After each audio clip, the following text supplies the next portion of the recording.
তুমি একটা মানলা আরেকটা মানলা না, একটা হুকুম মানলা আরেকটা মানলা না।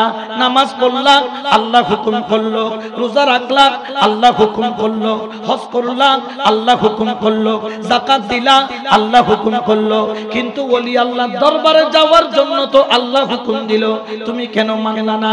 বলে হুজুর মুখের কথা মানি না, দলিল আপনাকে দিতে হবে। আমি বললাম নাও দলিল তোমাদেরকে দিয়ে দিলাম। আমার আল্লাহ পাক কালামে ঘোষণা করেন, বিসমিল্লাহির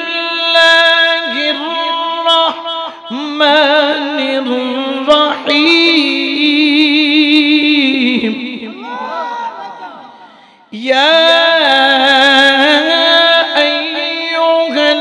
আইয়ুহাল্লাযীনা আমানু তাকুল্লাহা ওয়া কুনু মা'আস সাদিকিন।